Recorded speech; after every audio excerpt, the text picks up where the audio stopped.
समस्त को प्रभु जीशुख्रीष्ट नाम मोर आंतरिक नमस्कार। प्रिय भाई एवं भौणी मैंने पुणी थर स्वागत करुँच आपण को आउ गोटे भिडियो को आउ गोटे अध्याय को। ख्रीष्ट विरोधी माने तो सब बेले विगत दिन मानकर एपर्यंत से गोटे मात्र दोष से दे आसती तुम मैंने धर्म परिवर्तन करदेल, तुम्हें कराऊच टंका देकी धर्म परिवर्तन कराऊच आ तुम्हें लोभ देखिकी तब धर्म परिवर्तन कर दौच।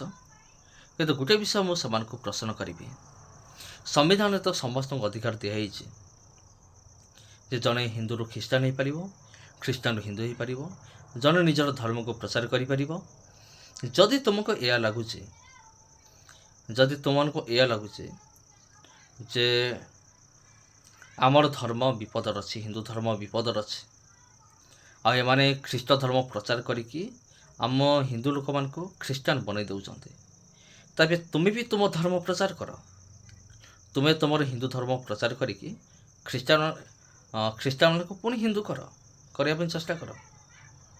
किंतु यहाँ कौन से रूप संभव नहे जे पैसा देखी धर्म परिवर्तन करवा आउ लोभ देखिक धर्म परिवर्तन करवा। कारण विगत वीडियो मानकर मु कहि सारी जे जड़े केबेले टंका नहीं कि धर्म परिवर्तन करे ना।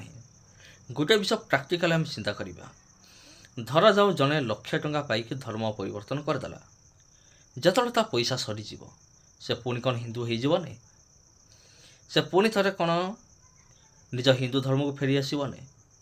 तब यहाँ सबुठ भ्रांत धारणा, कौन व्यक्ति धर्म परिवर्तन करे ना। यहाँ आज पर्यंत गोटे गुजब हो रही, मिथ्या गुजब जहाँ प्रसारण कर ख्रीष्ट विरोधी, जीशु को विरोध करुवा, जीशु को घृणा करुवा, निज धर्म को सुप्रीम बा उच्च बोली भावुवा लोक मैंने एमती करते। धन्यवाद।